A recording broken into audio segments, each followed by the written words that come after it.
Hello and welcome to the Flying Focus Busiversary. My name is PC Peri and I'm a member of the Flying Focus Video Collective. We've been producing video as a tool for social change since 1991, when some of us came together during the Gulf War. I call it the Massacre in the Middle East, and we mostly produce speakers and events. And I'm Dan Handelman, and I'm also with Flying Focus. And we started because the corporate media doesn't cover the issues of peace and social justice the way we would like them to. Some would say they don't cover them at all. The first episode of the Flying Focus Video Bus was cablecast November 18, 1991, and this show marks 18 years of our half-hour weekly program.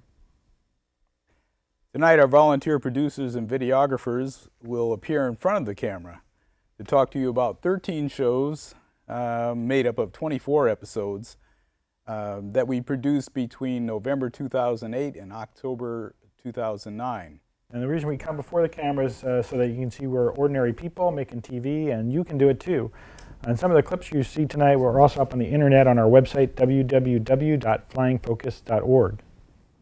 If you want to get involved, call us at 503-239-7456 or 503-321-5051, or write us at ffvc@flyingfocus.org. Let's watch now. We're talking to Barb here at the table with the Flying Focus Video Bus. Barb, how long have you been with Video Collective? I've been with Flying Focus for 14 years now. Very enjoyable? Oh, absolutely. Okay, so tell us what you're going to show us tonight. Okay, this first clip is from the 2009 Livability Summit, and this portion was taped by Frank Mahoney. Oh, been with us longer than I have. So there was a panel that was talking about sustainability and justice. Okay. And the portion that really struck me was the deplorable living conditions that farm workers in Oregon live under. So here's some details about that. Thanks. Farm workers in the Willamette Valley and also in Oregon are the lowest paid workers, averaging about $9,000 a year. Farm workers were left out of the National Labor Relations Act, so they don't have the right to collective bargaining rights or benefits. Farm workers suffer 25% more cancer rate than the general population. We have, in my county right now, we have an outbreak of tuberculosis. There was an informal study done by some medical interns at the local migrant clinic that were experiencing a rush of miscarriages among farm worker women. So they did an informal study and found out that farm worker women in that particular summer working in piece rate crops suffered 50% more miscarriages more than the general population. We still see children in the field. Last year I documented about 6 to 8% of the workforce are still children under the age of 14. Children do not have immune systems developed, so they're susceptible to all kinds of diseases, especially when in our area we do a lot of crops that use a lot of pesticides. Strawberries, for example, there's like at least 21 different pesticides applied to that crop. Caneberries also. So children are more susceptible to suffering acute health problems later on in their lives. I think the most telling story here, though, is that the life expectancy of a farm worker in the state of Oregon is 49 years of age. I took a group of about 20 folks to the Willamette Valley from the Slow Food here in Portland, and they witnessed the labor camps. We took them to the labor camps, and we showed the living and the living conditions of farm workers. Right? They were upset that 30 miles away from Portland, that there was farm workers living in substandard conditions similar to that of apartheid in South Africa. That used to be apartheid in South Africa. So these next two programs are about gentrification in North and Northeast Portland. which is a subject that a lot of white folks in Portland don't know much about and are kind of confused about. A lot of people ask me, what's wrong with gentrification? It's improving the neighborhood.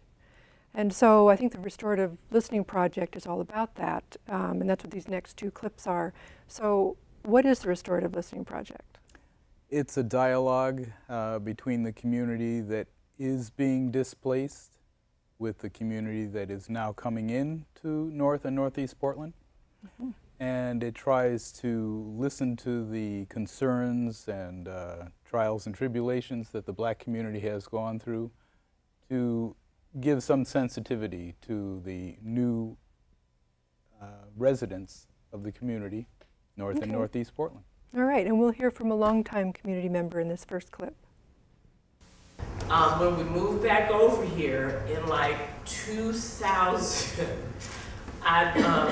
I was sitting on the porch. I came and I only had my youngest son with me because the other boys were off to college and doing their thing. And I brought my little TV out and set it on a chair. I had my little Coke and everything. I'm sitting up on the porch and I turned on TV and my son came home. He said, "What is you doing?" I said, "I'm watching TV. It's hot in the house." I said, "We used to do it all the time." He said, "Mom, you the only person out here." I said, "I can't be. It was only like 9:30, 10 o'clock. And I stood up and I looked around and there were no people. There were no children outside playing kickball or hide and seek. There were no adults outside. It was just still. He said, "Mom, you need to go in the house." I was like, "Oh my God, like what has happened?" And that's when I first started to notice the change in the neighborhood. Now I've been living back in that house for 8 years. I don't even talk to my neighbors because my neighbors don't talk to me. I have never been so, I guess it's dishonored when my mother, who's like 75, out in the yard, picking stuff, then people don't talk to her. It's like a respect thing. Like we were taught, I would never walk by somebody that I thought was older than me and not give them the respect. My mother used to tell me, if you didn't sleep with that person older than you better speak to them. Who do you think you are? You ain't nothing but a child. And so, like, the people in my neighborhood, we don't talk to each other. They talk to themselves, but they don't talk to us. About eye contact and why that's so important, especially with people of different ethnic groups. But I'll speak now for Blacks or African Americans, whatever you fancy, is that for so long, we couldn't look into the eyes of the dominant culture. You could not do that. If we were in the same places, I had to be subservient, and I couldn't look at you. So if you treat me that way today, and I look at you, and you won't look at me, it starts those tapes going all over again that we really have not advanced. So you have another clip coming up, and it's about the Restorative Listening Project? Yes, this is another longtime resident of North Portland, Senior Pastor Don Fraser, and he's talking about the history of gentrification, which has kind of gone in phases through North Portland, and it's a history that most people that I know don't know anything about. So I found this very interesting. Let's give a listen and a look. Portland has a pretty racist history.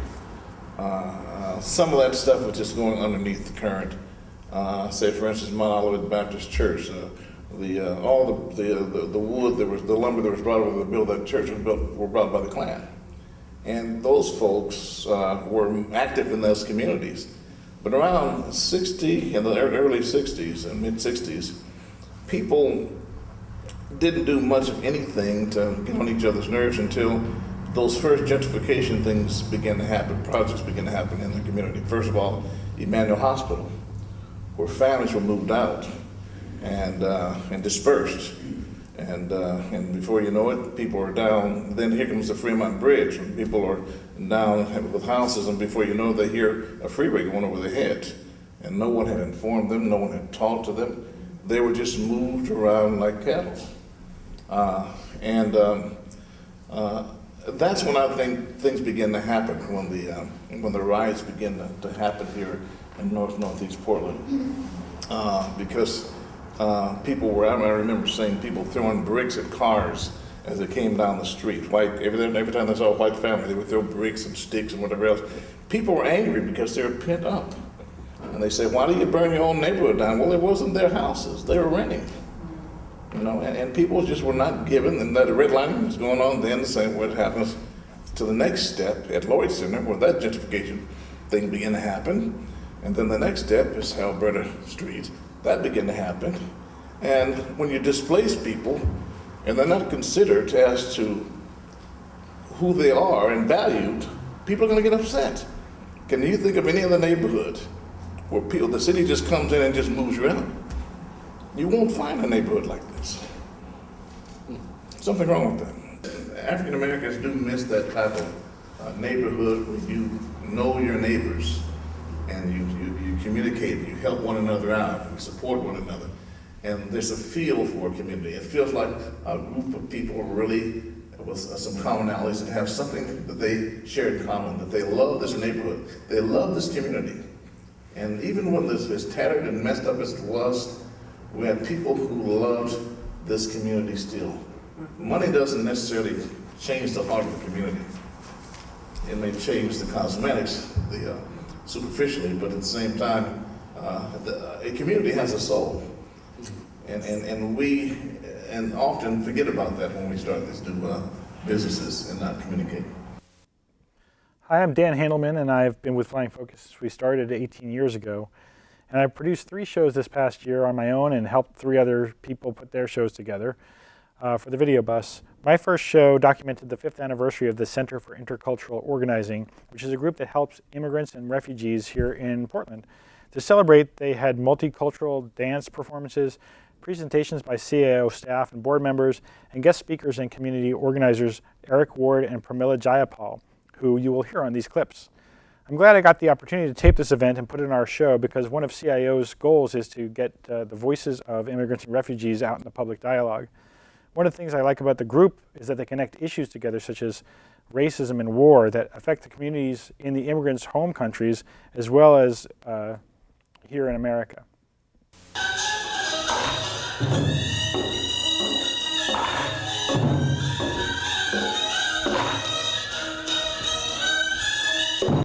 I can't help but to think of Harriet Tubman, a strong, famous American, who once said when she was being interviewed, and the reporter had asked her, how many people did you lead into freedom when you were running the Underground Railroad? And she said, somewhere between 12 and 2,000. But she said, I could have probably freed 80,000 if their minds had been awake.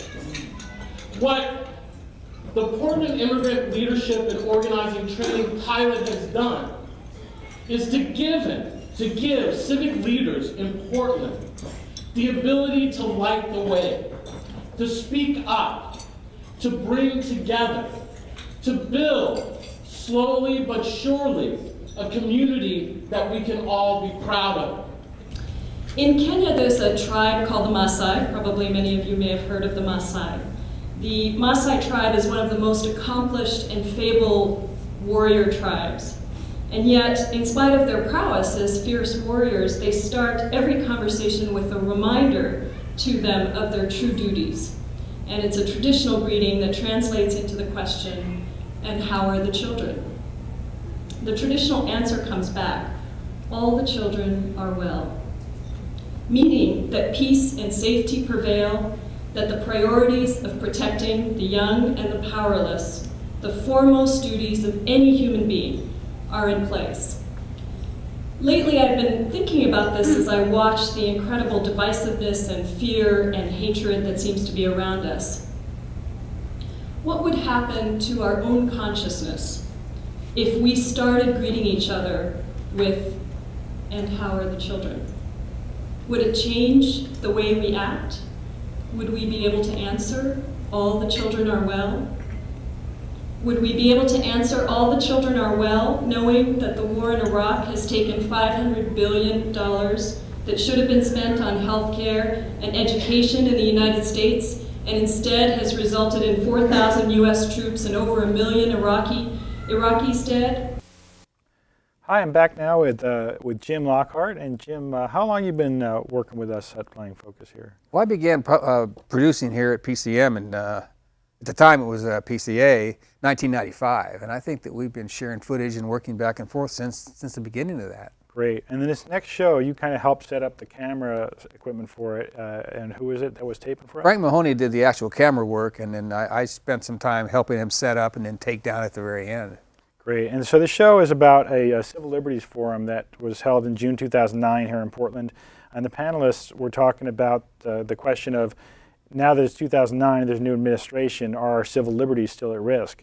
And several of the speakers are attorneys who have represented either people at Guantanamo Bay, or some of them represent people who are so-called terrorists. And the event was coordinated by the National Lawyers Guild, the ACLU of Oregon, and other organizations. And I had to cut some of it out because there was so much good information. And were you able to do anything with the other footage? The speakers are so articulate that I played, I think every one of them at one time or another on my weekly show that I do every Friday night, 7 o'clock on Channel 11. Played, one night, and a few weeks later played another one. I think I got most of them in there. All right, well, we'll see a few short clips from the show that I did right now. Thanks a lot.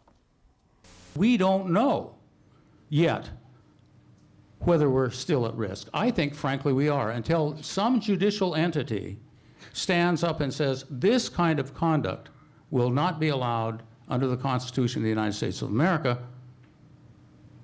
Then we're not safe, and that hasn't happened yet. So until that happens, we get a constitutional guarantee against the kinds of actions that were so popular during George Bush's tenure.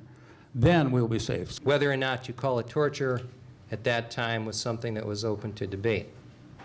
The new president, the new attorney general, are not playing the same semantic game about what to call some of the treatment that we inflicted on men who were in our custody. Without any doubt, as I perceive it through my litigation, there is a marked and significant difference between the Obama and Bush administrations. But I think the more fundamental and important question is the question of vigilance. Do we still need to be vigilant? Absolutely. We always need to be vigilant. I would also point out that prior to Obama winning the election, Senator Obama, when the story about the Foreign Intelligence Surveillance Act and the terrorist surveillance program, warrantless surveillance program, broke, made a statement that warrantless surveillance of American citizens in defiance of FISA is unlawful and unconstitutional, and that's a quote. Likewise, his current Attorney General, Eric Holder, also made similar statements that this program was unconstitutional. Judge Walker orders the case to move forward, orders the now Obama Department of Justice to confer with plaintiffs' counsel on a protective order so that we can move forward with this litigation. And the Obama Department of Justice says, no, we don't want to do that. Yes, there have been some cosmetic changes in the Bush administration's policies since President Obama took office.